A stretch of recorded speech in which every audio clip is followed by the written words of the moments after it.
Yep. All right. Good evening, everyone. My name is Ryan Curley. I'm the first selectman, and I will call this first organizational meeting to order. The time is 6:30 p.m. So first, I guess we should start off if everybody would like to go down and introduce themselves and just tell us your name, and I guess you can say, yeah, just your name and about yourself. Yeah. Okay, Kristen Furtek, a Portland resident for about 13 years, and I have a 10-year-old at Brownstone. Sean Manning, resident for life, first selection, board of selectmen.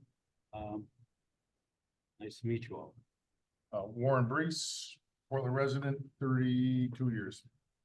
Ken Woodward, Portland resident, 26 years. Angela Oresco, Portland resident, 26 years. Dave Murphy, Portland resident, about 20 years, and on the Board of Education for about 8 years, and originally on the Facility Study Committee, was also part of this process.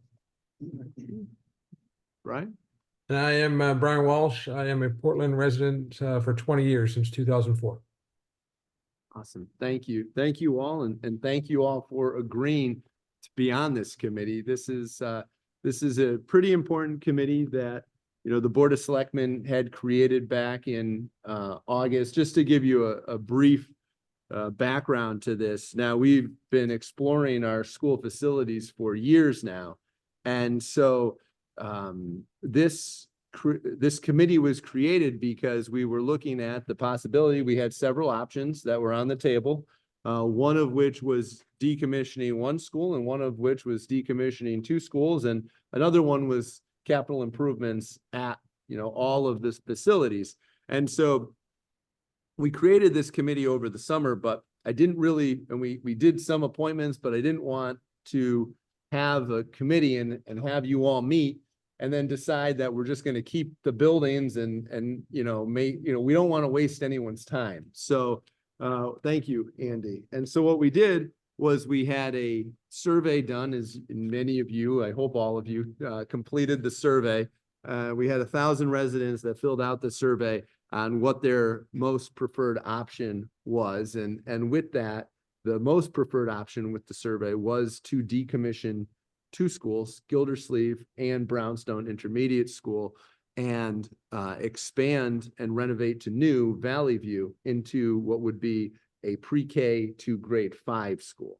And the Board of Selectmen now and the Board of Education is looking at making that option possible. And we have our own work to do as far as getting updated cost estimates and figuring out how we can fund that and do so in a fiscally responsible way. But the question then becomes, well, if we do decommission two schools, what would happen to Brownstone and what would happen to Gildersleeve? And so I'm going to pass out, if anybody needs an agenda, Kristen, could you pass that down? And then what I'll do is I wanted to pass this out because I think this is an important part of the survey. And I'll get to that in a minute. And then this is the resolution. So I guess I'll read the resolution just so you guys and everyone here can understand, the charge. And then I'll turn it over to you guys because this isn't for me. This is you guys. But this resolution creating a land and building usage assessment committee, whereas the town of Portland recognizes the importance of effective and efficient land and building usage for the betterment of the community, and whereas a facility study committee has met over the course of 2 years and provided both the Board of Selectmen and the Board of Education with a detailed report that included a number of recommendations. And whereas one of those recommendations was that the Gildersleeve School has reached the end of its useful life cycle and should be closed and the building either be repurposed or demolished. And whereas before any final decision is made, the Facilities Committee recommended that a second committee be formed to evaluate the potential options should the plan to close Gildersleeve School move forward, knowing that the public would likely not support and any potential changes in school facilities with this question unanswered. And whereas the Board of Selectmen is currently working to gather additional public feedback from the community before any final decision is made regarding school facilities, and all options remain viable at this time. And whereas the Board of Selectmen believes that it is in the best interest of the town to also explore potential alternative uses for properties of the Brownstone Intermediate School and the current town hall, while an evaluation of Gildersleeve is underway. And whereas the Board of Selectmen recognizes the need to appoint a committee of interested citizens to investigate alternative uses for these town-owned properties before any final decision can be made. And whereas it is in the best interest of the town that the Board of Selectmen identify this committee's responsibilities and establish procedures for the orderly discharge of those responsibilities using as guidelines the rules of procedure of the Board of Selectmen and Robert's Rules of Order. Now therefore be it resolved that the Board of Selectmen pursuant to section 405(5) of the Portland Charter hereby creates a Land and Building Usage Assessment Committee consisting of 7 members. 7 members shall include 1 member from the Board of Selectmen and 1 member from the Board of Education and 5 community members. And be it further resolved that the first selectman and town planner shall be ex officio non-voting members of the committee with all rights, duties, and responsibilities accorded ex officio members. And be it further resolved that the Board of Selectmen retain the right to decide whether to replace any members who may resign or be removed for failure to participate in the work of the committee. And if such members are not replaced, the actual number of members shall be those members serving at any given time. And be it further resolved that any committee member who is absent from 3 consecutive meetings without notification to the chair of such sufficient cause may result in the removal of said member from the committee by the Board of Selectmen. And be it further resolved, the committee shall convene an organizational meeting. Well, this is prior to October 1, but we're past that. And be it further resolved that the scope and direction of the committee's responsibilities shall be, but not necessarily limited to, the following. 1, prioritize the assessment of the Gildersleeve School property, given the recommendation of the Facility Study Committee and its potential for adaptive reuse or repurposing. This includes exploring the cost of demolition as well as potential revenue from the sale of the property. 2, conduct a subsequent assessment of the Brownstone Intermediate School property, considering its condition and potential for repurposing or redevelopment. 3, consider and evaluate potential alternative uses for the current town hall property should repurposing be considered. 4, develop a detailed report with recommendations for the best course of action regarding the Gildersleeve School, Brownstone Intermediate School, and Portland Town Hall, considering social, economic, and environmental factors.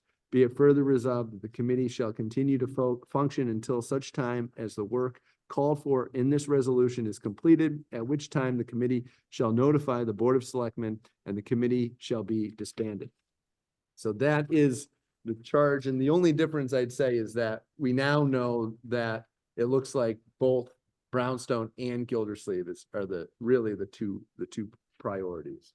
So If not town hall or not town. we town hall, I would say third, last, and that's if I think we put town hall in there, but the real look is going to be at the two schools. And I would say that if there's time left over, we can talk about that, but and I think the thought process with that was that if we do decommission Brownstone, there's some that argue that, Brownstone would make a nice home for a town hall, but there's also a significant expense to that. And so we have to be mindful of that, and that's kind of, I think, that was our thought process with that. But right now, we'll see. I mean, maybe this committee may determine that would make sense, and that's where that came from. So, so we did the roll call, introduction of members. The next item is to nominate a chair. Now, I have not spoken with anyone. I don't know if anyone here is interested in being chair of this committee. I know you're certainly all well qualified. So I don't know if you guys if anybody wants to volunteer I'll or. nominate.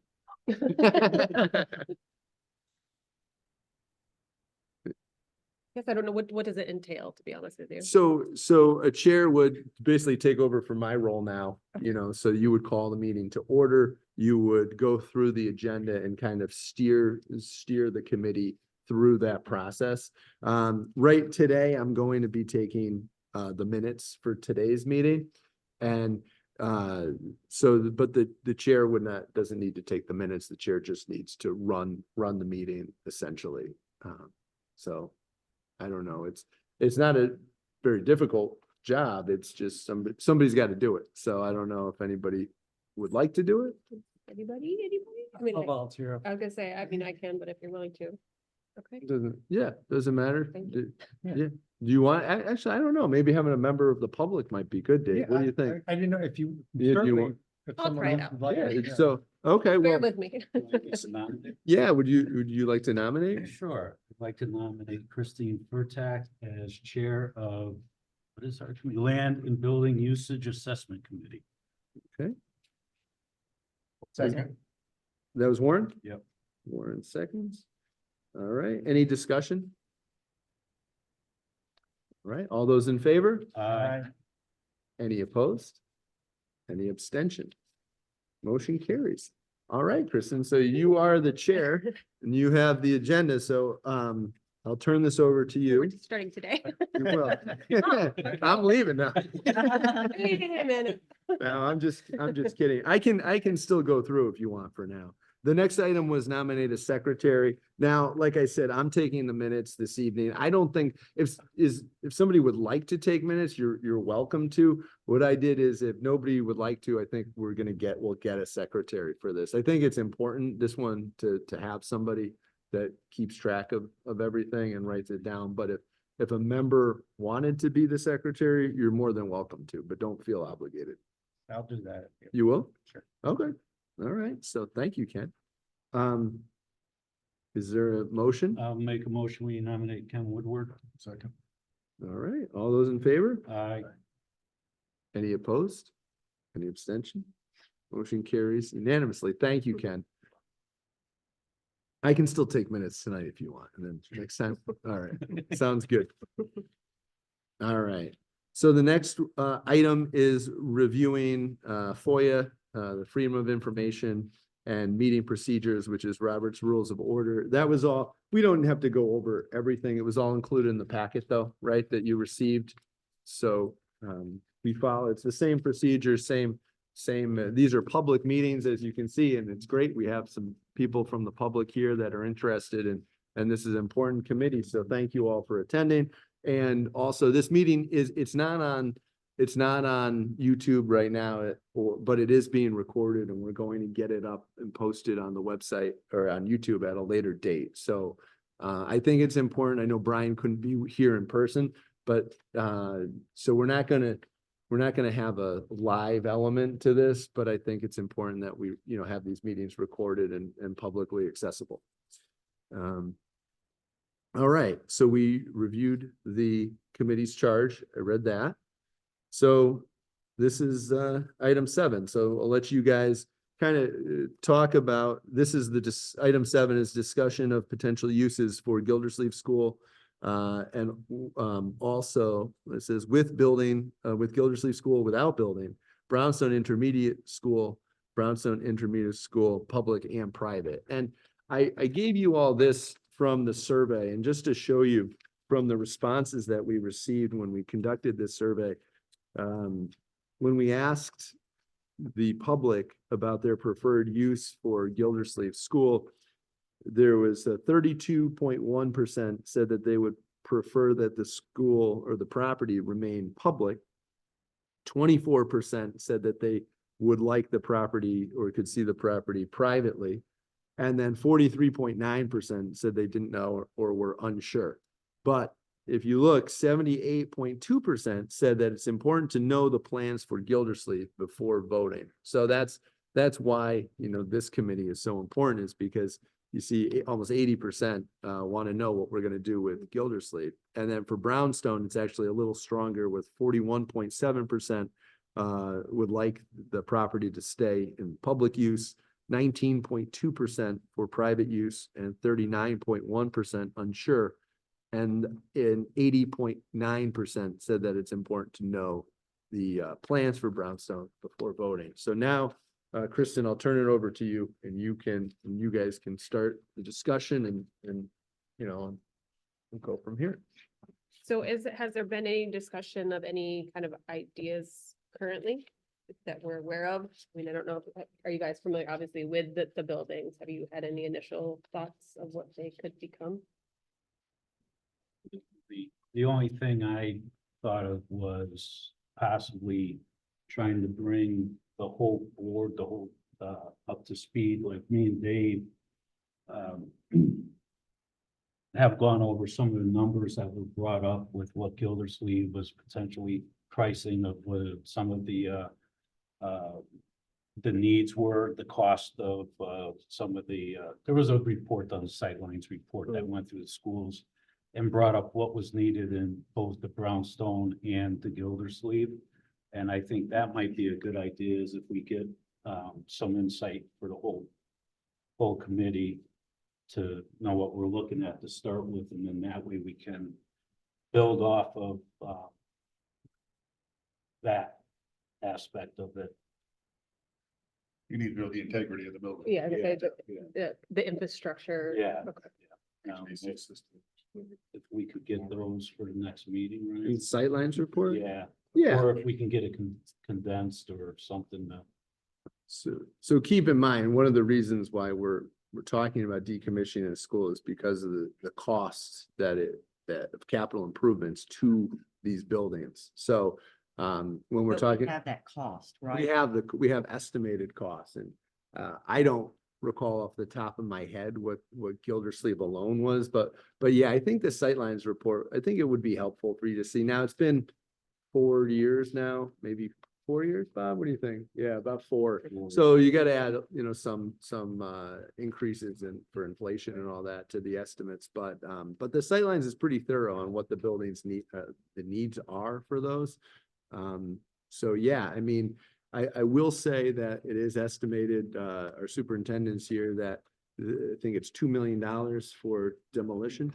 Want to see it prior. Yeah, We've got 2 reports, sightlines and prior.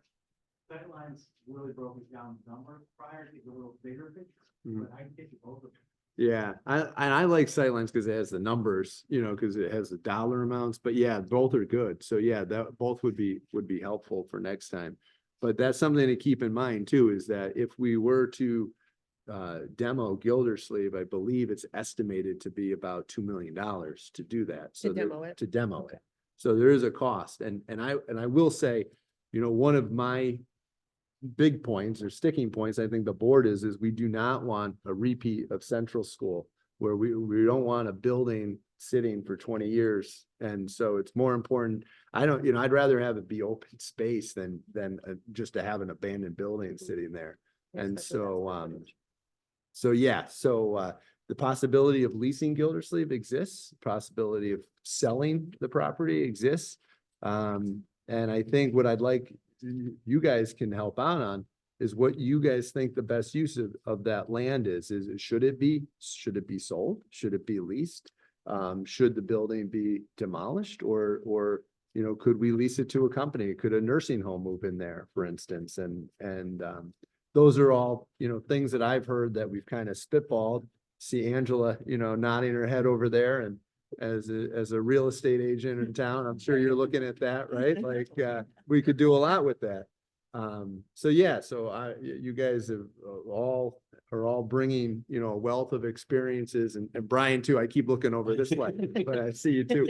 And so we value your opinions and your insight. So that's why you're here. So So I did a little research just to familiarize myself with each of the property. So I looked at the property card for Gildersleeve, and it says it's zoned for residential 10. Okay. Dan, can you come up? Dan's our town planner and also ex officio member as well. Okay. Yeah.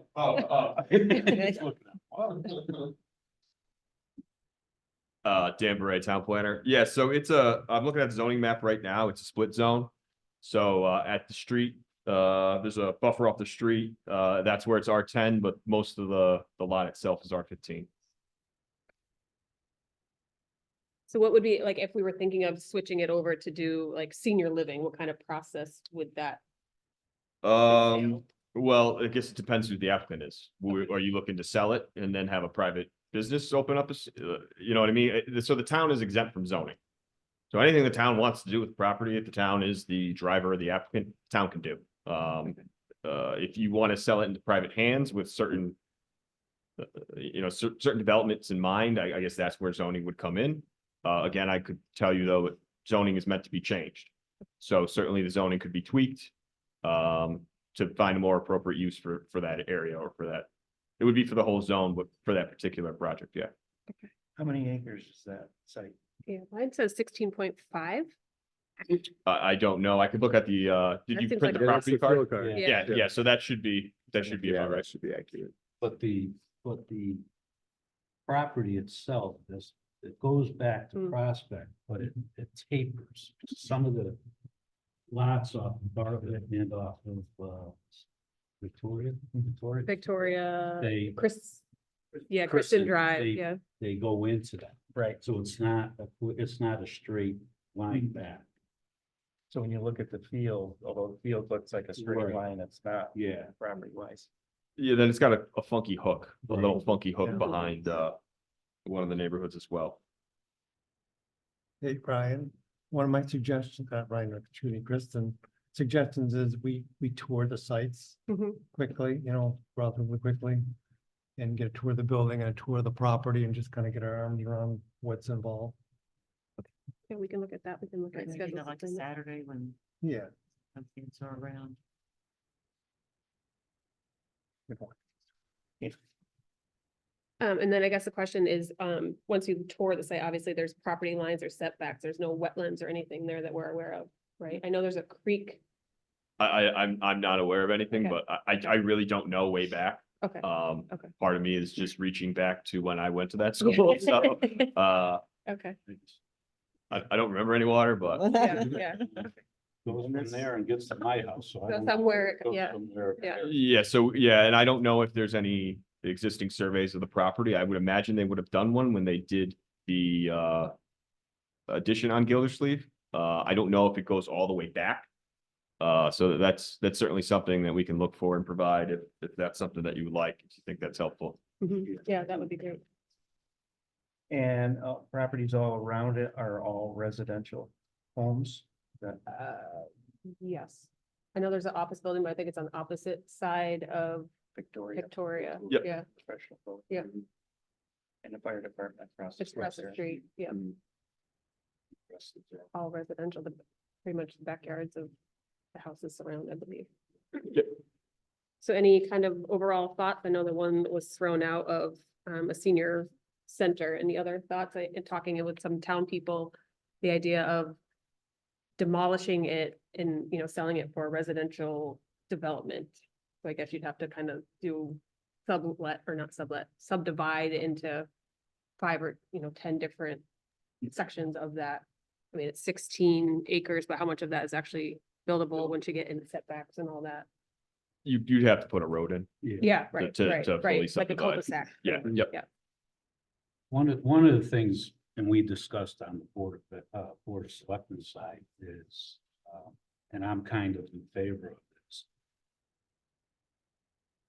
We either make a decision to mothball that and give us a time frame and do it the right way, not like Central is done, because I lived next to Central for many years as they dragged their feet.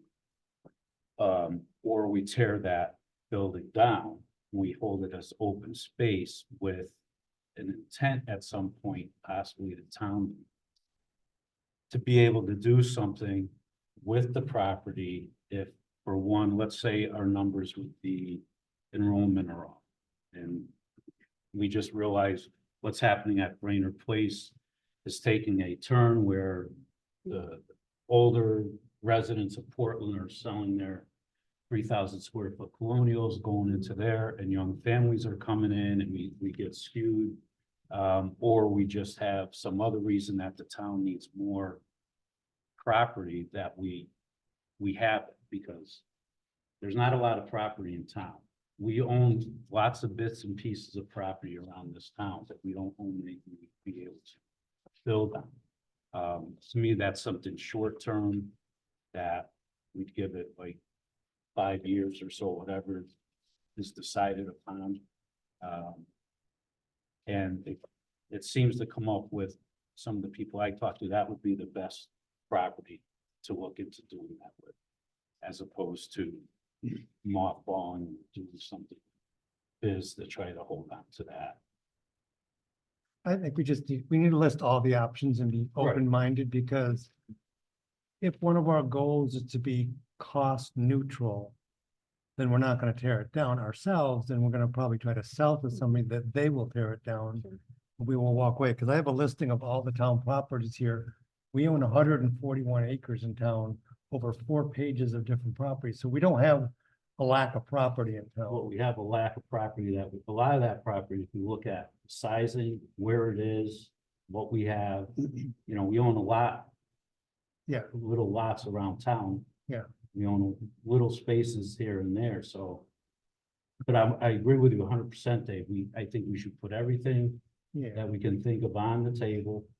And I think we should look at, come up with what's, after we tour the buildings, after we look at the pricing, where we think we can come up with the best recommendation as far as cost and Yeah. availability of what we can do with that. yeah. I mean, there's gonna be probably 4 or 5 different alternatives. I don't know if we're gonna have a concrete thing, or we're gonna have 2 or 3 options. Mhm. At the end of this, I think we're probably gonna come up with some options is what I'm thinking. But it'd be nice to know if a realtor says, hey, there's commercial interest in this property, they would give you X, and you wouldn't have to tear down the building, or we do some estimates on the tear down, and it's not 2 million, it's 1 million, I'm making it up, or it's 5 million, and we don't wanna do that. Right. Means we list all the different options. I think starting with getting a copy of the sightlines report so that we can take a look at it is gonna be very helpful. Because $1 million or $2 million to demo that property seems high to me. Unless there's gotta be a significant abatement to that number, which is driving that cost so high, because that building isn't that big. To tear that building down should be somewhere in the neighborhood of $10 a square foot.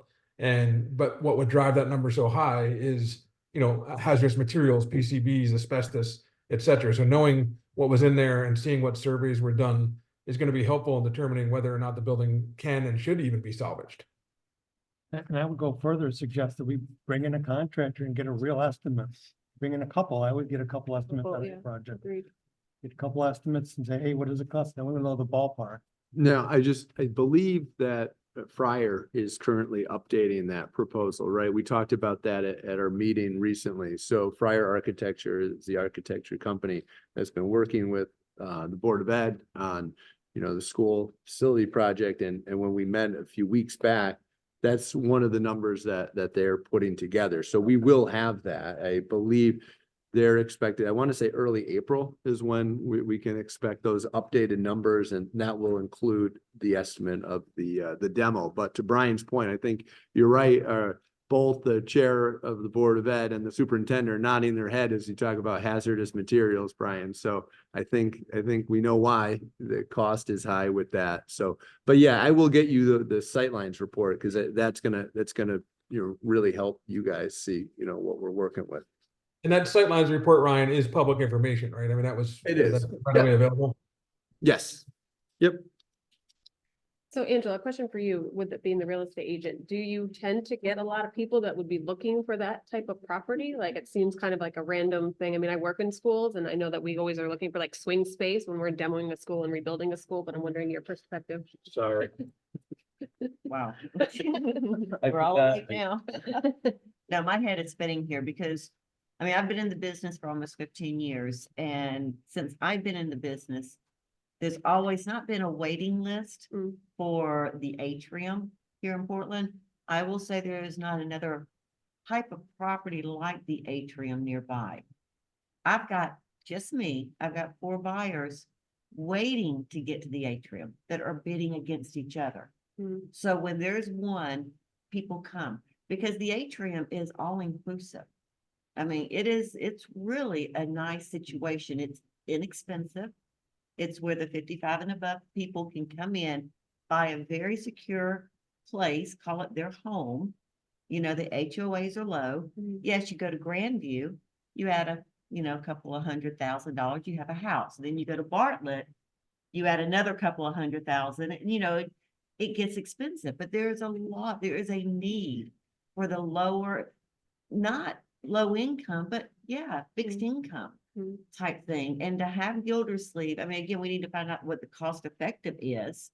But to have Gildersleeve as, what I can remember when my kids went there, I can envision that turning into some type of senior living, if that's available. Keeping the cost down, that's the problem. You do that and you start making these and, the cost is going to be going back up to, a little bit higher than where we would want to. Yes, now A-Train, when I started, they were selling for 60,000, 80,000. We're now up to 160. I mean, I just sold two for 160, 167, and that's a 1 bedroom. So yes, the cost of COVID's, gone crazy with the market, but even with that market, Mhm. Yeah. We also gotta realize that this is whatever we decide, we're looking 4 years down the road. Yeah, you want to come up, Charles? Yeah. Charles, yeah.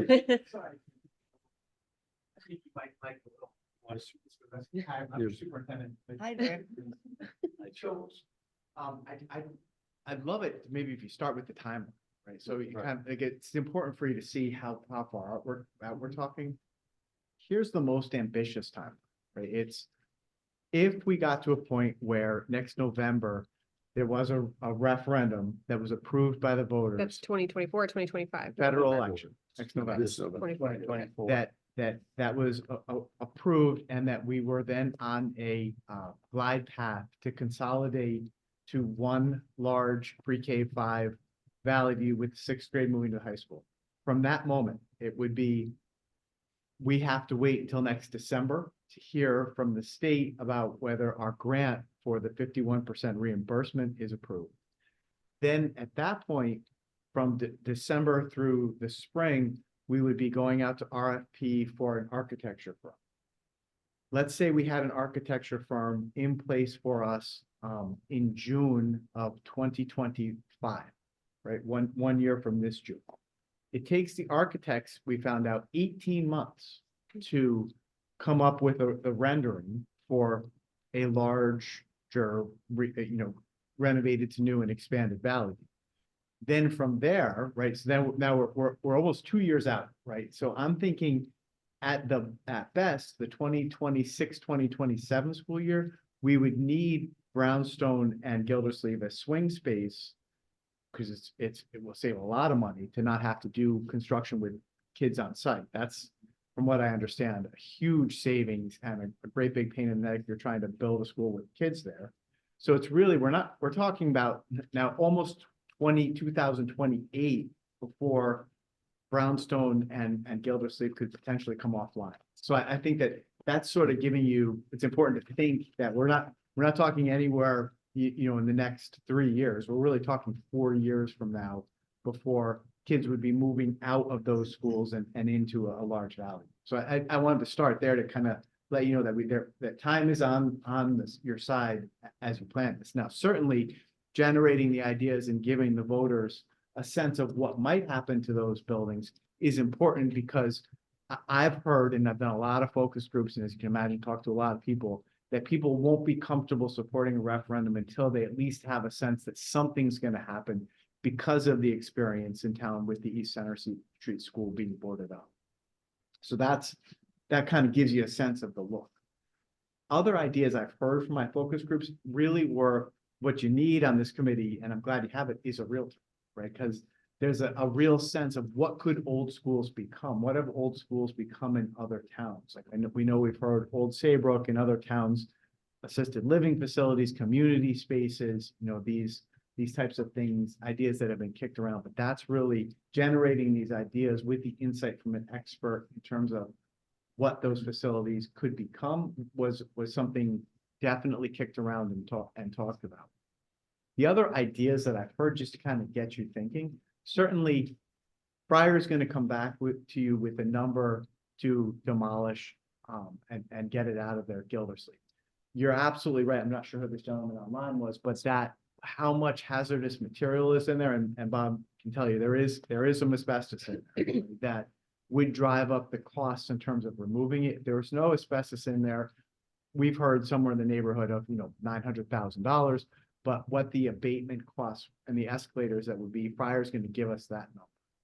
So, again, I'll just tell you, like, the sense from the facilities committee that Dave and I were on, we always saw that, that's not really our lane, but ideas that were kicked around were, yes, demolish brownstone. Would it be possible to turn brownstone into your police department, parks and rec, town hall, youth services, and make that a centerpiece of your home? I also know that Oak Hill rents space there, and they have signaled they would be wanting more space. So there could be the possibility of continuing to maintain it as a school. But then, of course, the East Center Street building, what might that become? It's in a residential area, this is a question for a realtor, might that building have a value if it became condominiums, apartments, or more residential space? So I didn't want to take away from this conversation, but there have been a lot of conversations, and Dave has been involved in many of them that have happened, but certainly brainstorming the list and otherwise understanding that we're talking 4 years from now in terms of, that's the kind of time that this committee has to really sort of make anything happen. So maybe that gives you some perspective. Thank you, That's helpful. Charles. Yeah, Thanks, that's Charles. helpful. Thank you. So do we have any other thoughts in regards to Gildersleeve, or do we want to throw some ideas out for Brownstone? So far, we have demo the building, leave it a green space for some period of time. Possible senior living. Right? That one there is a little complicated in my mind because it could be, how that works with is that a sold property or is that a town-owned property? Is that a public-private Mhm. Partnership? Mhm. Which is an opportunity, well, could happen. But, so what else is there? Did I miss anyone? I think we talked about just housing, right? Subdividing Yeah, it down, subdividing. Have somebody subdivide. Yeah, 16 acres is a nice little chunk of land. Wow. It's not really, if you start putting the survey lines up. And it's narrow. You gotta look at what the, At Brainerd Place, how are the apartments going? Do we have a waiting list? Have they even started renting those out? So pricing is gonna come out in April. Okay. And so I just spoke with Dan Bertram last week, and because that's the question I get all the time. And so if you hear prices, nobody knows prices, I promise. So they're not true. And, $2,100 are floating around, yeah, 1,800. what I've been telling people is to look at, what's the place in Glastonbury? Tannery. Where House. the tannery, Tannery. yeah. Yeah. Look at the tannery to get an idea on prices. Then, and Dan told me that that's pretty on. So, I'm hoping it's a little less since that's Glastonbury, I think, Yeah. but just to, to give you an idea. I think there is gonna be some sticker shock when they announce the prices. It's all market rate. There is no, low income or, housing in this project, so. So, what about retail? Hmm. What about emergency medical facilities or medical facility? For Gildersleeve, Gildersleeve. sure. What about office space? Yeah, I will say, office, Dan, The stuff that we have to change, so. That's right. Remember, Gildersleeve is residential, so. Yeah, but you said we could do anything. we want. Said that. We heard it, Robert heard it. You gotta understand, I don't think the neighbors there are considering large office space. Mhm. Yeah, none of those did I say was a good idea. No, but I will say, office space, commercial, it's not necessarily a good time for that. I mean, we've seen it with Brainerd Place where they've had, they struggle to fill some of that mixed use development, so, I mean, yeah, we'll take whatever, we'll take any business we can get, I think, in Yeah, Portland. that's why I was asking about the apartments. If we do have a waiting list. Is that a need in Portland? Is there? Housing's a need. Housing's definitely a need. Yeah, that's all of it. You're right, every, I mean, that's yeah. everything. They're not. Okay. building. 55 to 55. Portland has got a cliche with this 55 and above community, and it's a great draw. It Mhm. really is. Mhm. So if we're looking at retail, and I was just literally talking to my son about this before I came here, because I was like, what do you think Brownstone should become? Because he's obviously going to school there now. And he's like, Mom, I really think we need to come up with ideas to get people to go downtown. He said, the only thing that are there are dentists, and his dentist is in Middletown. He's like, I don't even go there for the dentist. So I don't know if we're thinking retail as a component, would it make sense that that starts to look more at Brownstone potentially? I did have a question. I know that the facade and, I don't know, was the whole building built at once in the beginning, or was it wings that were No, added it's- after? Yeah. it's brick was built, like the back. You can see if you drive through the Okay. parking lot where it was added on. So I'm wondering if, because I know that it has historic relevance for a lot of folks in town, but if there's a way to get rid of the parts that were built after the fact to minimize the square Mm. footage, it might be easier to fill a smaller square footage as opposed to the wings that maybe don't have the historic relevance that the front facade Good does. idea. I have not heard that idea. I like that. I've heard people say to me too that, there's the big emotional factor with Brownstone. Me and Ryan had some discussions over this quite often. And I'm not attached to anything, especially real estate. Uh, And I've had people talk to me that lived in towns that had schools like that, the developers came in. They did magnificent work as apartments inside, and now what a new thing they're doing is going in and putting shops in these, Mm. in small towns like Portland. Yeah. So I think, like you said, we jot everything down and then we look at what we think, might work. So I would just, is there anything else on Gildersleeve before we move on? Cause I think we That's kind kinda of cut- took, Yeah, yeah. kind of overlap both there a little Yeah. bit. So just on Biz, so a couple things is, one, Charles mentioned Oak Hill and that the potential, of right now, we do rent, how many classrooms? 2 classrooms. So they are potentially interested in renting more. Certainly office space could be, part of that, apartments could be part of that. I know our Parks and Rec directors here, one of the things that I just want to get out there early is to consider is that, losing 2 schools, we're losing a decent amount of gym space. Yeah, yep. And so I know Parks and Recreation would like to, maybe we move them over and we can have some kind of a hybrid at Brownstone. I don't know. I'm just giving you some ideas that I've heard to get started. But I think the big thing is I know you're not attached to the building, Sean, but I don't see Brownstone going anywhere. I think the building is kind of a historic, focal point for the town, whether it remains in public use or Well, I'm private. not saying I'm not attached. I want the building to stay. Oh, Yeah. I am not attached to us owning the building. I want to clarify that. I could see a developer coming in there and adhering to strict Mhm. rules that we provide to them, but no, by all means, I don't want to see it torn down. No, trust me.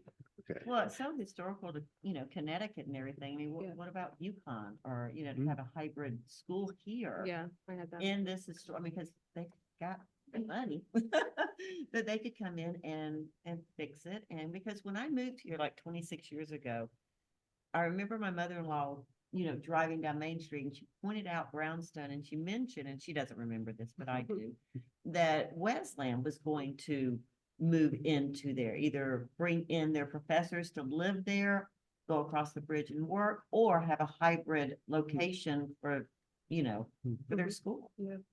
Because again, they have money, Mhm. to spend, Yeah. because it's gonna take, and again, you got to get the cost, effective, Sure. we got to get that first. Yeah, I think that's a good idea, because I had that on my list too, any connections with Wesleyan, UConn, any community college that would need Right. additional space.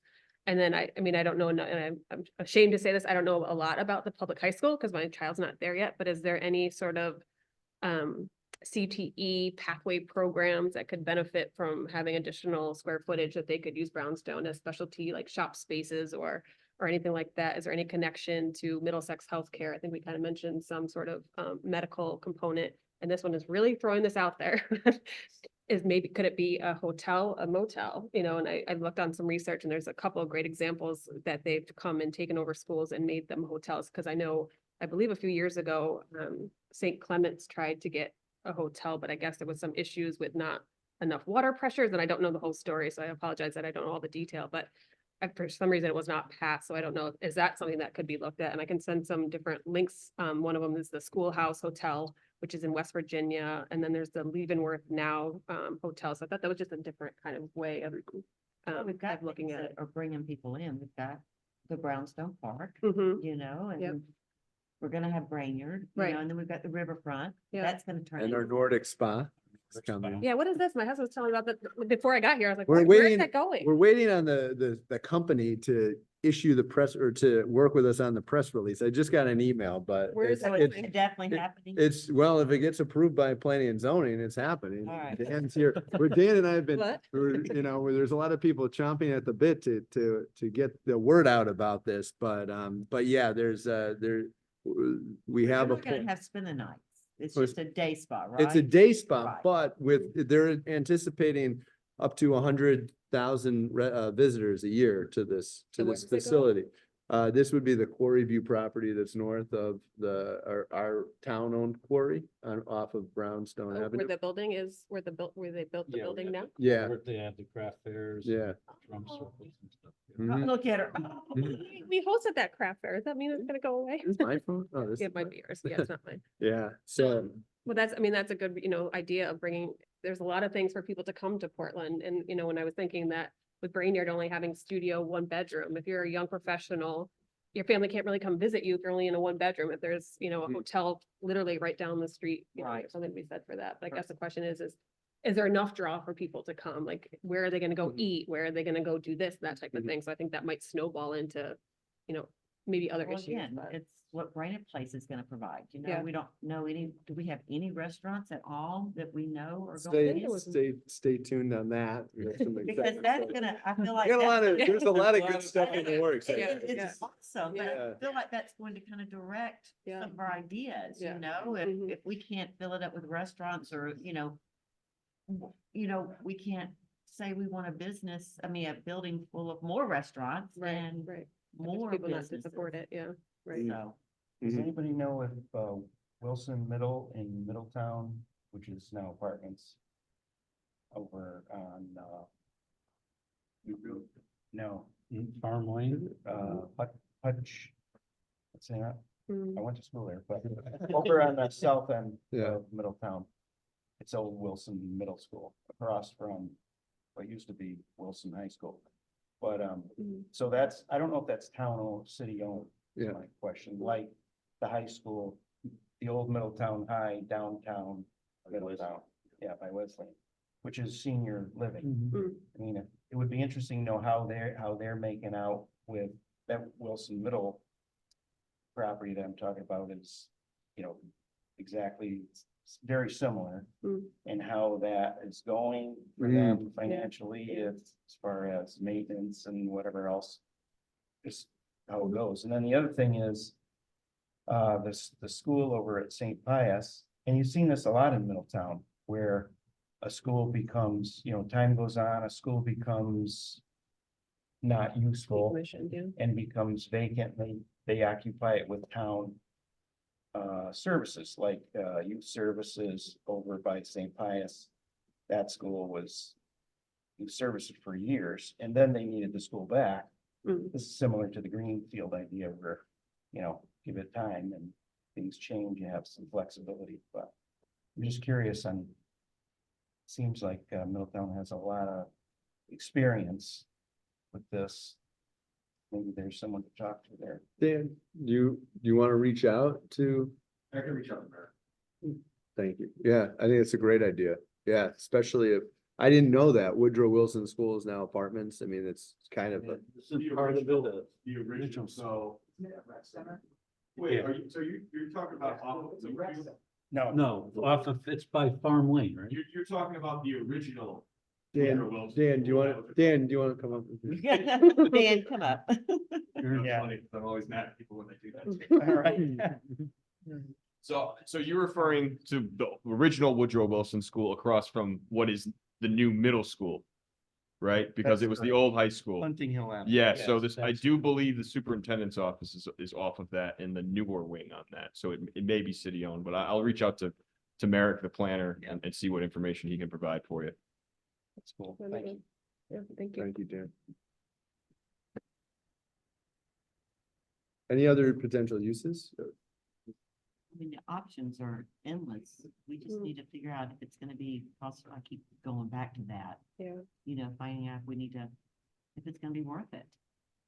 For an investor to come in and purchase it Or if it's Right. gonna be worth it for us and worth it for us. to hold Exactly. on to it.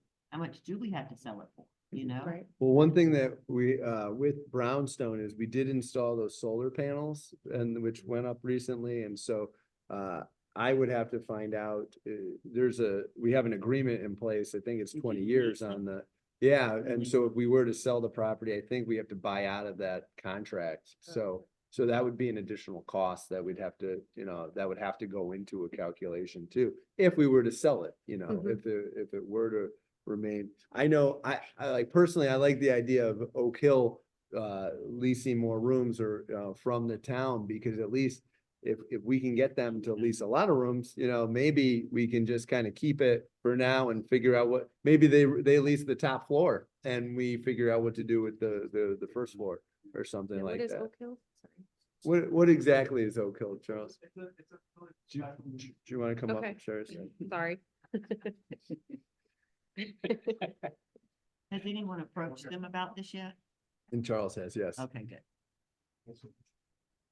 We've had a relationship with Oak Hill for 4 years now. It's it's a facility for special needs students. They definitely would be interested in their. I think you'll find, like, I start to see the excitement. There are lots of people that would see these facilities for multiple uses. It's Mhm. just about, what I see your challenge as is figure out short-term and long-term how to best leverage these assets in the financial best interest of the town. Because I know, I heard Dave say, what is the way that we can make the cost for our new school as cost neutral as possible? Certainly Oak Hill would be willing to lease it. The question is that where you're gonna get the most Money, juice for yeah. your squeeze, right? Is Right. that where the most long-term potential revenue is gonna be found?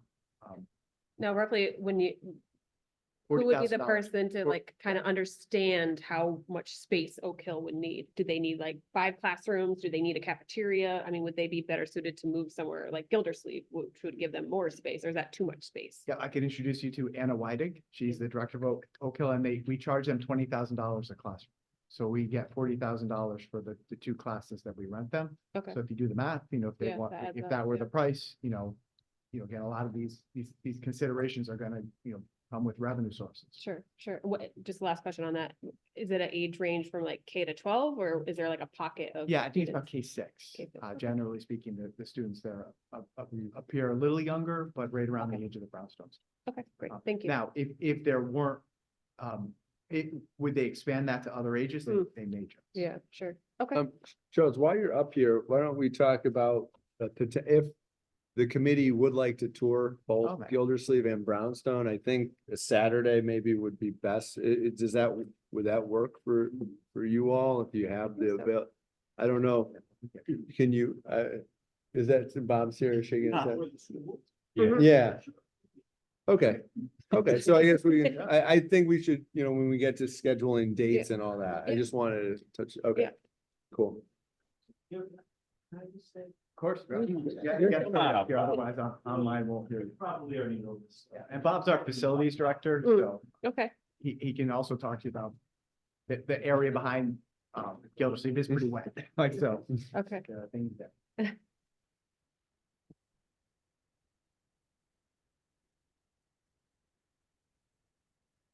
So I think with our estimator on the board, on the committee here, it's gonna come to play an important part.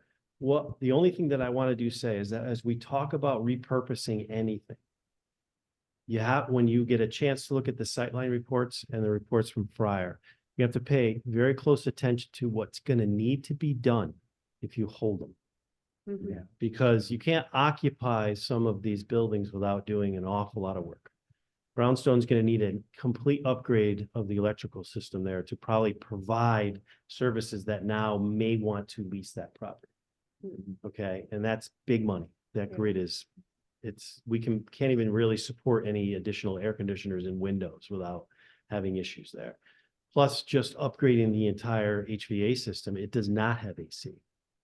And heating will have to be certainly modernized. So there's a lot of things in those reports that you're gonna look at that as you go through those options, you're gonna have to realize that that work's gonna need to be done to be able to manage those buildings as a town, you know, if it's a revenue source. So, you know, you look at your revenue source versus what your upfront costs are to get those to the point where actually, I think you're gonna get people interested in using that property either for retail Yeah. space, or it's been a long day. Retail space or whatever you do, other than, you know, selling that property with that as well being known Yeah. that those individuals that might be interested in buying such a property based on the restrictions that we may have are gonna have to do updates and things like that. Now, in the sightlines or in the Fryer, do they give a breakdown of kind of like immediately need to be fixed in the, the 2 to 5 year plan, 10-year plan? You'll see all the 4-year stuff Okay. that's still today. Okay, does it take into consideration any updates that you might have made? Because I think you said the sightlines was 4 years old. I would have to do that for you. Okay, You know, there's a lot of things that we've had to do. sure. Primarily just to keep the schools Yeah. open but there's an awful lot of stuff that's been pushed Yep. as well. Mhm. But it does break it down into categories, which is really important for you. There's mechanical, there's power, there's construction. So it breaks it down, I think, where you'll have a really Okay. good understanding of how that report was put together and where those costs may fall into a situation where that property may be difficult to have as far as owned, or what you're gonna need to do versus Yeah. the same as selling it. So, Or if a developer came in and whatever they would have to do to Right. bring it up. to right, it's speed, not important because they're gonna need to know zone it. Right. Well, and I guess that's a question, because I know that, we talk about the facade, we don't want the facade to be compromised. Is there rules, for lack of a better term, that say that you can have the building, you can lease the building, or we sell it, but the facade has to stay as is? Is there a clause that you can put in to that, or no? You can do it Yeah. that way. It's in the historical. Yeah. Is it on any registry? I think it is. historical- Dan's coming. There you go. Sorry, If not, Dan. Put it on. Oh, we did that already. So it's in our village district, so it would have to go through an architectural review. Okay, A tier 3, so there's 3 tiers. That would be the highest one. okay, So I don't know the exact year it was built, but after anything over 100 years old, needs to get not really approval, but has to get the okay from the Historical Society here just in Portland. Certainly, I think you could do something like is in the provisions for Brainerd Place with the historic homes there, where they have to be renovated within substantial conformance of the Connecticut Secretary of the Interior standards. So that's certainly a possibility.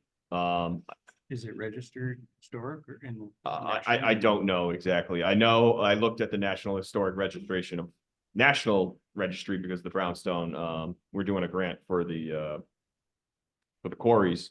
I know that's on there. I'm not aware of the school. Bob, did you know? Okay, so it is on the Connecticut.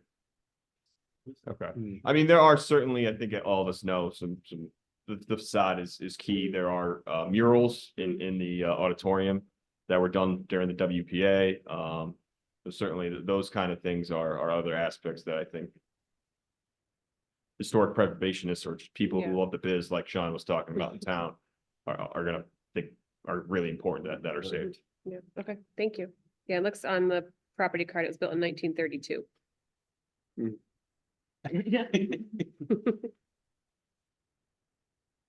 All right, any other thoughts that we want to talk about? I think the two main things are getting the numbers, the sightlines report. Mhm. Walking through and getting an idea of what we're looking at, and then maybe if we can get Bob with us, and then he can kind of point out, I know it's a kind of point some stuff out to us that's on the sightlines report that, Reports, the most recent surveillance ones, so that we have an idea of what's in the buildings. You know, we've debated an awful lot, but there is stuff there, so you have an idea of those has, what might contribute to construction and or demolition. That'd be great. Thank you. So I know I have all of your emails. I'm not sure if I have yours, because I think what I'll do is I'll send out an email trying to schedule when we could come visit. And I think we all are in agreement, a Saturday, whether it's this Saturday or one in the future, that seems. Well, I was gonna say, if Okay. we can try to get something, penciled in maybe, either. Okay. Either the 9th or the 16th, I don't know. Should probably see the report first. Yeah, I was gonna say, I Yeah. want to digest that So first. maybe That's- the 16th. It is night before. Well, the report we're gonna get you by email, like tomorrow. Good. We'll get you this, the sightlines, and I believe the sightlines report is in you can access the sightlines report. It's in the facility study committee report, right? There's a link to it, and I would suggest also read that, so. yeah, Study report, because the committee spent 2 years talking about this, and Mhm. there are things like focus group feedback, and other data that they might find helpful. Another group of folks spent a lot of time having a lot of these very interesting conversations. Mhm. But Yeah. yeah, it's all right on the high school website, or public school website. Yeah. Brian, did you hear that too? I cannot hear, sorry. All right, so the facility study report, the study committee report, it has a lot of feedback from that committee, spent a lot of time talking about these same things, and there's links to, and I'll get you the sightlines and the Fryer report, but the links are in there as well. That's the best place to start. When you took that survey, there was a link to the facilities study report in that as well, but that's really, you guys are taking the ball that, they carried, to get to here and trying to see what the next step is. So I think that the The 16th. And yeah, We'll, I was gonna say pencil that in and we can figure out Yeah. mornings better, afternoons better. I have to get back to you. Okay, Yeah, that's fine. and I'll if- send out an email, but we'll put that in at least for now. yeah, And I can connect with everybody that way. Okay. A few questions. Is that Brownstone School on the plan of conservation and development for some goal or some, you know, keeping it intact? Probably not that I can remember, but. I don't believe so. We will be starting the rewrite of the P O C D this year, and that's certainly something I'm sure will come up. Yeah. I thought a lot of the focus for that would be on riverfront redevelopment, but certainly with these two facilities and the importance that they have to town, I'm sure that will be part of the study, and we will be collecting data on that. So I don't know necessarily if our timelines will align, but certainly you may be able to glean some information from that process. Thanks. And then the other question is what's our time frame for producing a report? Is there a time frame? well, the time frame. Ideally, we'd like to have something. So just as far as the process goes, a next step. So we're working with Fryer. Fryer's gonna get numbers to get to us by early April. The Board of Education will have to approve the education specification plan that the superintendent created. And then there's an application that's due to the state by June 30th, just to give you a timeline. Our goal is to have a bonding question on the ballot in November. So what we're trying to do now is to get the plan to a point where we have the application submitted in June. We have numbers, we have cost estimates that we can use to know how much, our bonding would be, how much, and to build that all. And so, when it comes to the schools, it's all part of like the selling package to the town. So, as I showed you with the survey, the town wants to know, what we might be doing with these buildings. We should have a pretty good idea, by November, but we're gonna have to sell this. And so ideally, we would like it I would say we should really know by July, yeah. So that application submitted at the end of June. So once that's submitted, the next phase is basically, telling the town, People have okay, ideas, yeah. so yeah, so probably by July, it would be the goal here. Like this is not meant to be, a 4-year committee. I told all of you, this is, we need some help and we need it quick and that's it, so it's not meant to drag on for a long time. So. Is yeah. there a certain template that the report needs to follow? No, I don't think so. I don't think so. And, I will say the facilities study committee did a very good job at putting a template, that's a very good, blueprint, but it does not have to be, that much. I mean, but I think you guys are really on the right track. I mean, it's gonna come down to, there might not be a best use that you all agree on there, but there may be, I know the Board of Selectmen has a very open mind, there are some concerns that I have, if we put in more housing, we might be adding to the student population and we're building a school. And now we're creating more enrollment, so there are things like that kind of concern me. Sean did touch on, Gildersleeve, that property is very valuable to the town. I don't want 30 years from now, people like cursing my name and saying, why the heck did the town get rid of this property that we now need? You know what I mean? So there's things like, what's I said real estate's gold. real estate's gold. Yeah, we're not making more land. So it's, Yeah. so those are things that I think about, Mhm. but we're all open-minded. We're, there's definitely a best use for these properties. And, I think you guys, I really appreciate all of your time, so far, and thank you for, I think this is a great start for Yeah. you guys. Agreed. So I think the next meeting that we'll have is the kind of impromptu tours of the school. Mhm. Is it set that we meet once a month, or how do you figure out the It's up cadence? to you guys. I was thinking right now, looking at the calendar, maybe the third, I know the board, do you guys like Tuesdays? Do Tuesdays work for you? Maybe the third Tuesday of the month, and if we need to add an additional meeting, so if we were gonna say, if tentatively we have March 16th on the books, like, let's just Mhm. say we have that. March 19th, the following Tuesday, could be the next meeting. And then, and then the third Tuesday of the month. So the next one would be April, but if at the 19th, if March 19th, you guys say, hey, maybe we need to meet sooner, we could do that, and it could be a special meeting. So maybe we set a schedule today, you can vote on a schedule that meets the third Tuesday of the month at 6:30, if that works, it's up to you. Oh.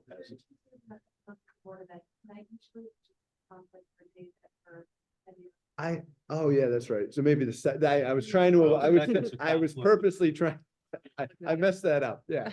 So perhaps the second Tuesday, I have hired. fourth Tuesday, That, I mean, sorry. yeah, every Tuesday? Every Tuesday, Okay, well. Yeah, every Tuesday. Yeah. well, how are you here? How am I here? I'm missing Yeah. mandatory training right now, Uh-oh. right? Uh-oh. Right, ex-chief? Oops.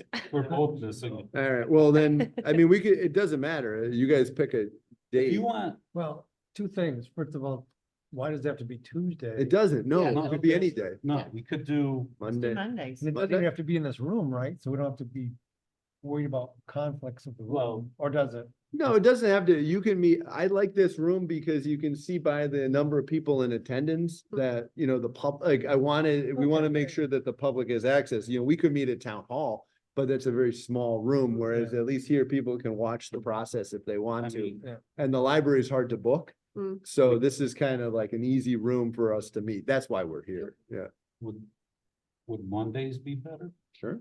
I mean, Jeez. Yeah, because I don't have my phone on me. of course, so I Brian, have to look at it, you- but yeah. Yeah, I just, the sooner we get something on the calendar, the better. Okay, so Okay, so One- then it would be March Mon- 18th. 18th, yeah. I think you should meet after the tour, right? Yeah, I think yeah. the next meeting should be the tour of the, Yep, that makes sense. Okay, so that would be the third Monday. And you can pick any time Yeah. too. It doesn't have to. Does 6:30 work for all? Mhm. Works for me, yeah. Right. Does somebody want to make a motion with the schedule? So we'll get that. I make a motion, we adopt the schedule, third Monday of. Every month. Third Monday of every month at 6:30 PM in the. Buck Foreman room. Like second. I'll second it. Oh, okay. Kristen, Okay. it was Kristen got I it, didn't but, say it loud. Thought you was asking who's gonna second. No, Oh. sorry. months. My only thought is we may want to do more frequently early on, because my feeling is that we're gonna need to pull some people in, because I don't, not speaking for you guys, but I don't know if we're the experts, like, Mhm.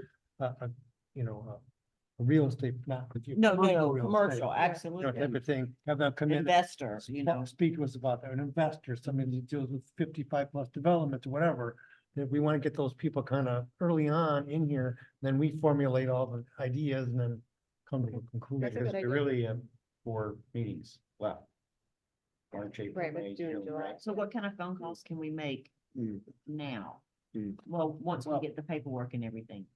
I guess we'll put that on the agenda maybe for next, I don't know. I was gonna say, maybe we can discuss that as we're kind of walking around on the site, some ideas that, oh, that'd be great to meet with that person, so maybe that Yeah, could be a Yeah, goal. everybody come with that, everybody come with ideas, well. Yeah. Well, Brown's. Okay. Brainstorming of. As we walk, in. Yeah, okay. And if you want to invite guests to the meeting, if you think of somebody who might be helpful, by all means. We. So. So You right guys have now- it, Right now, it's just once a month, right? once a month, well, you have 2 meetings in March right now. You have the site visits. Mhm. Right. And then the other meeting. Now, we could. If you want to do 2 meetings a month, I mean, we could do that. It's up to you guys. Well, we could schedule. If we feel we need 2 meetings a month now, we could schedule like. We can anticipate 2 meetings a month to begin with, and then if we feel we can go to 1.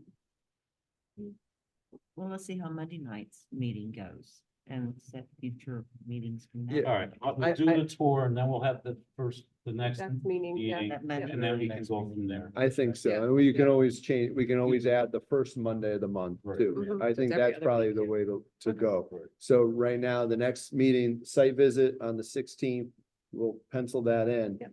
And then the meeting on what, the 8th? 18th, yep, that's 6:30. And Yeah. then, okay. What time on the 16th? 6:30, the same time. as- No, on Saturday. We don't have a Oh, time, we don't have a time yet.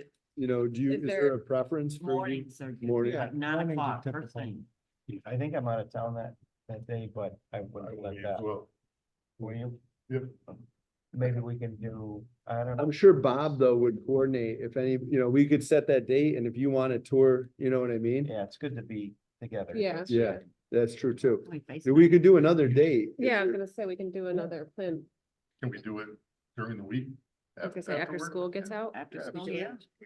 Bob, Good, Bob, you can't I wait to think see we're the Bob talking when about you've got- potentially doing the Well, site visit it's more- after school one well, day. Is that a times possibility change. instead? What time would work best once all the kids are gone, like 4? You're not gonna really interfere with too many programs. Get around that, most of the sports are kind of changing over now. Yeah. Basketball. and Oh, football. baseball. Do you want to, sorry, Bob, do you mind? So, Brian- Sorry. I want Brian to be able to hear too. Yeah, you work next week. See, yeah, that's what I'm saying.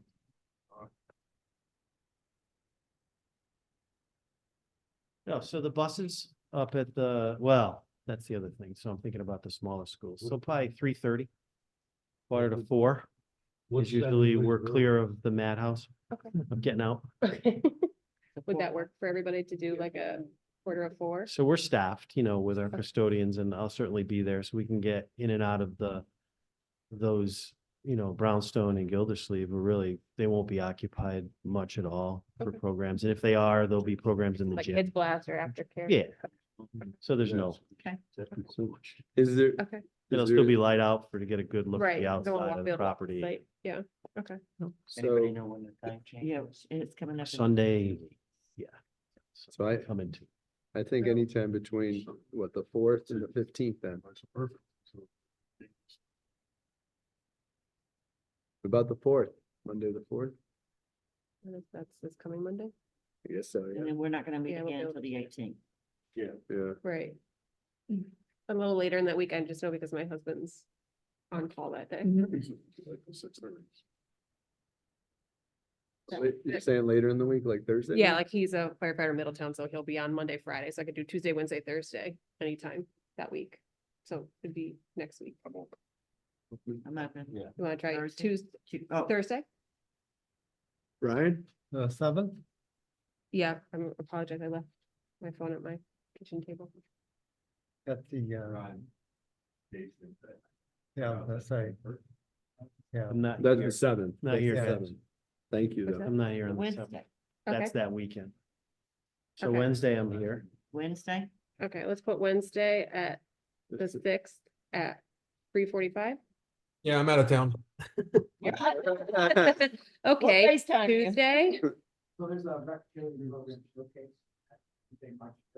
I'm sorry, why did we say that Saturday wasn't any good? I mean, if there's one it Saturday. wasn't that's working for somebody- 2 or 3 people. Yeah, 2 or 3 people couldn't do that Saturday, the 16th. What about the Why don't we 9th? do Saturday and then you two guys. Could can we go could have 2. We could have 2. Yeah. Want to do that? Why don't we do- Is yeah. that, but that asks a lot of you then, right, to give the. I'm there. Let's get it up and up. What about Saturday the 9th? I mean, the value in doing it earlier is that you have plenty of daylight to see both buildings. If you push this later in the day, even early in the daylight savings time, you push it to 3:30, you're gonna be hard pressed to see both facilities in 2 hours. Good point. Saturday the ninth. Easy. Oh, you're not. Why don't we do the 16th and then if you, We'll do it with separate. you and Warren have to meet a second with you, is that okay? Mhm. All right. All right. All right, so back to the 16th. The Saturday, the 16th. 16th at 9 o'clock. 9. Just let me know if somebody wants to come in the afternoon Yeah. Okay. and Honestly. this Saturday. And yeah, Brian, if you wanted to Make it tour happen. Warren, I'd be happy to go with you guys and Bob too. So if you guys can't do the 16th, we can tour anytime. I'm fine on the 16th, but like, I think it was Ken that said there's value in this committee being all together, and Yeah. looking at the same thing at the same time. And that's why we stepped away from the Saturday. We're back on the Saturday? Is that, Well, yeah, but 2 of you Yeah, cannot we're- go. How about the we're gonna do ninth? Separate. oh, it we was make you, it it was on Ken. The night, he's not available. We don't need them. Yeah, it's just, We can get somebody else to give us a key, right? yeah, it's just if you have any questions. Oh, The only person that's gonna get you into the custodians, You. Yeah. I would have that happen, but they're not gonna answer anything that okay. HVAC or anything that you might. Well- I'm glad to do it.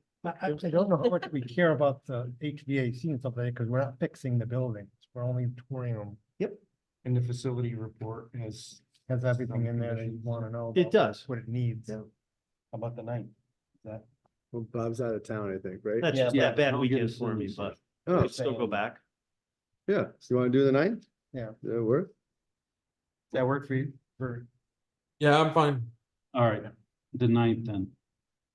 All If I right, say yes, I have no idea. all right. 9 o'clock. That's not- the 9th. Which one we meet now? We'll meet at the Gildersleeve? Gildersleeve first. 9 o'clock. Yep. Yep, 9 o'clock. I'll make Gildersleeve. sure that the head custodian is there for you. Okay. And then, yeah, I'll work the details out to make sure that if there's any information, we'll try to get you as much information before. So if you have any questions for me. Okay. We can, Charles, the superintendent, we'll do whatever we can do for you, especially to interpret the information that's given, but it's in a good. It's a good format for you. The tables are really what you want to look at. The depth of it's deep, trust me. 6 Get months. of lost reading. in the wording, yeah. All right, thank you. Okay. All right, And then we are set for the 18th, right? 18th is all set. I'll set Yep. the meeting. Okay. So that's that. I did too. I trying to coordinate schedules is the hardest part of. So I think we can move on to you set meeting. Set the date. meeting, So dates, yeah, next couple okay. public comments. You just open up for public comment? Yeah. Okay, you say- just opening it up for any public comments? So if Yep. anybody from the audience would like to comment, if you want to come up to the podium, just state your name and address and You can comment at this time.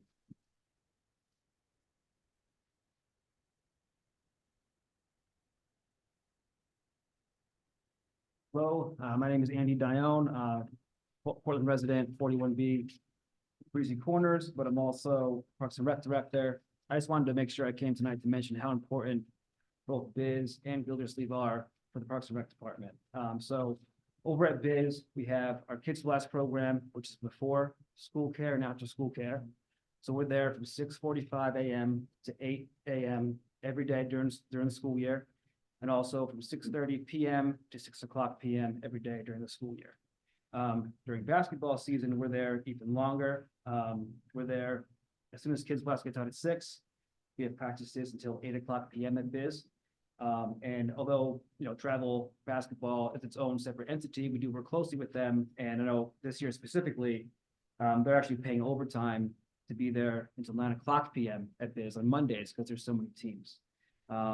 In a similar way with the Gildersleeve, we're there at basketball season from 5 to 8 every night. Now, that also includes our drop-in volleyball program that we have for adults. 5 to 8 is kind of a big time block over at Gildersleeve in addition to being there until 8 o'clock Biz every day. And then, just wanted to mention as well, we also use the middle school. So it's not like we can go to middle school if this changes. We're there. Travel uses it mostly, but we also have our men's and women's drop-in basketball programs. Essentially, that gym is booked every day from 6 to 9 during basketball season. And that's the middle school. So wanted to make sure I mentioned that. And also, we do use both Gildersleeve and Biz every Saturday during basketball season as well. We have our grades K through 2 program over at Gildersleeve from 8 a.m. to 12 p.m. Every Saturday. And after we're out at 12, the Portland Soccer Club comes in and they do indoor soccer with the kids. We also use Biz every Saturday for games. In addition to that, we use the middle school every Saturday for games. So, if we can't go to the middle school, we're already using it. And then travel basketball uses the middle school gym as well. My understanding is that the school at Valley View, if that's the direction that we go, it's a larger school, there will just be one gym in that school. So we could potentially be losing 2 gyms, going down to 1 and not being able to kind of shift to the middle school since that's already in use. So I just wanted to make sure I mentioned that. And thank you for what you guys are doing. I know it's not easy, but I just wanted to make sure I mentioned how important Biz and Gildersleeve are to Parks and Rec. Yes. So you don't use Valley View currently? Not currently. I've run programs there in the past on site. We have to wheel the basketball hoops out, things like that. We don't use it right now. In the past, we've used it for Zumba and things like that, but due to low enrollment, we're not doing that right now. So we're not in Valley View right now. Can you give us a list of all those things you mentioned? I can send them to your email for sure. I don't have copies for everybody, but I have the schedules right here. Otherwise, I just write down very busy. It We is, also yeah. do have our website, portland.recdesk.com. If you look on the calendar, you'll see everything I just mentioned. So it's all listed up there. But there's a strong reality that Gildersleeve's not gonna be there. So Biz probably can do something maybe, but so Yeah. we got 4 years to plan. Yeah. Oh, I know. Hard to We, digest. Summer programs too. Yeah. Some of our programs, yeah, we use the high school, middle school for that. That's why I didn't mention them. Although, thank you, Angela, because we just got approval. We're trying to do a new basketball program for girls. We're working with Inspire Youth Basketball. It's not finalized yet, but I believe the permit just got approved. We'd be in Gildersleeve for 2 weeks this summer. From like 9 to 3, but that wouldn't be a reality in a couple of years if this, plays out in a certain way. So So what is your prognosis on where you're gonna be? that's kind of why I'm here tonight. I just wanted to make sure that I You're gonna be don't know. somewhere. We I have mean, a lot I'm of sure those. there, but where would that be? Are they building a new gym when they build on to Valley View? I heard they're building 1 gym, is what I heard. Because sports is very important to me, and I mean that, I didn't even unfortunately think of that. So, But we have a lot of square footage in our school building, so we can figure something out, I assume.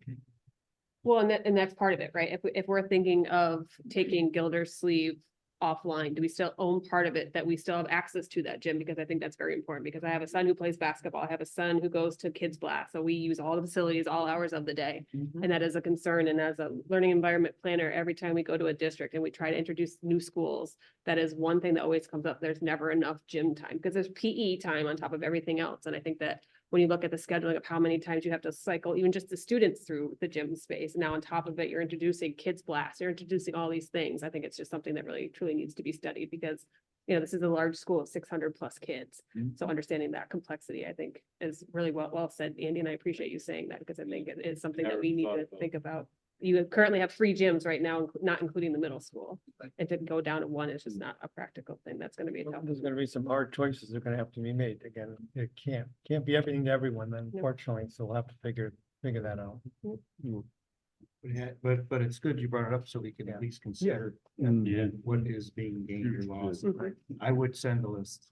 Yeah. Well. Yeah, please do, Andy. Thank Yeah, you. thank you. Appreciate your comment. And just on that, so as I mentioned, you know, Friar's working on, you know, updating their plans. I believe, you know, an updated Valley View with, you know, would have actual hoops, you know, actual, you know what I mean? And would be a larger gym than is now. So there may be a way, you know, to incorporate, you know, we want to make sure that Parks and Rec is able to run their programs because they are important. So I'm hoping that we'll have some more information with that by early April as well, when we get the rest of that report for you guys. Right, and you're gonna be attending all of our meetings? Yep. Where else would I be? Any other public comments? Yes, come on up, please.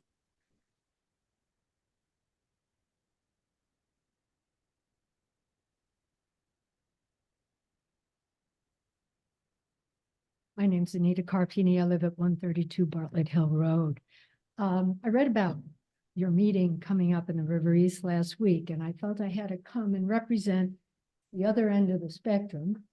And I was excited to hear that one of the considerations for repurposing these 2 schools were senior citizen communities and that type of thing.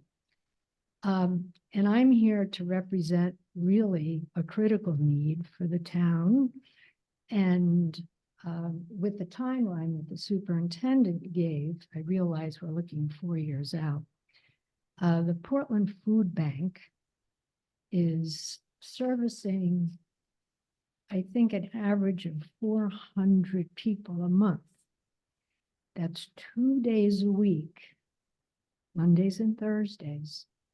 So that's, you know, and 400 people, they need space.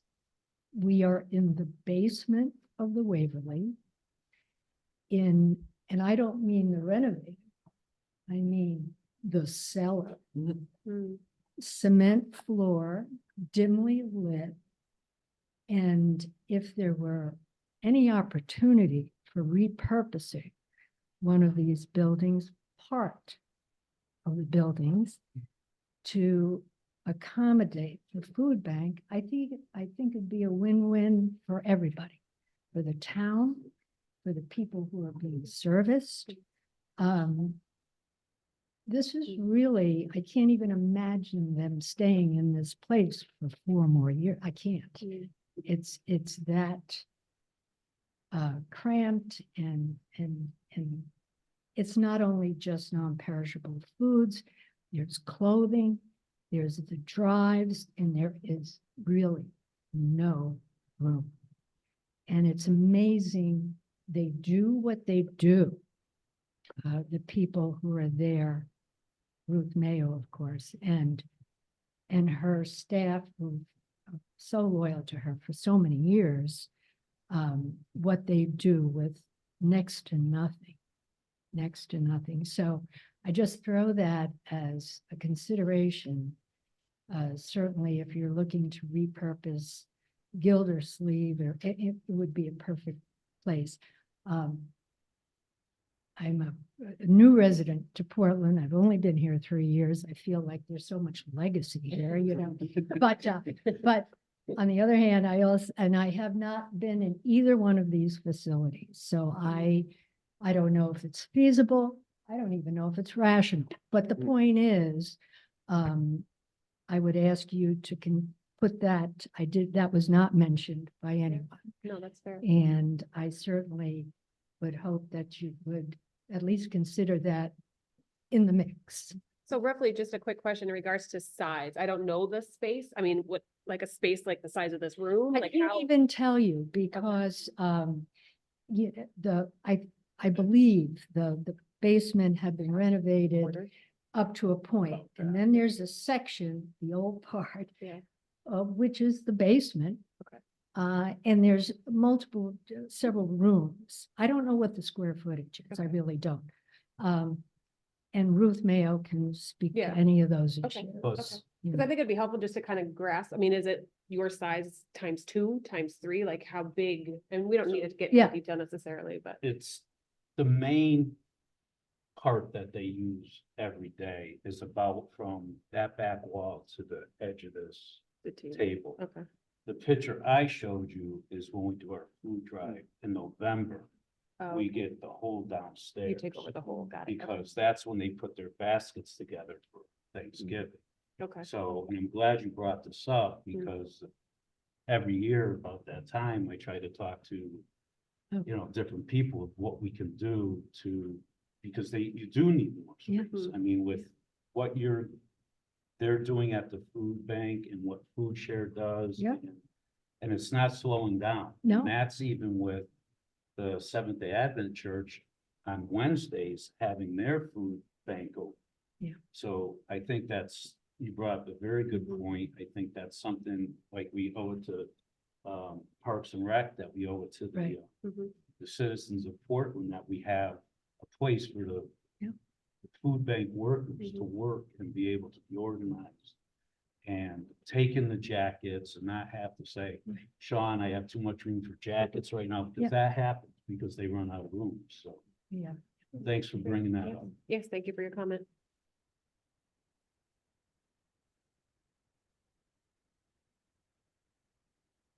Any other public comment?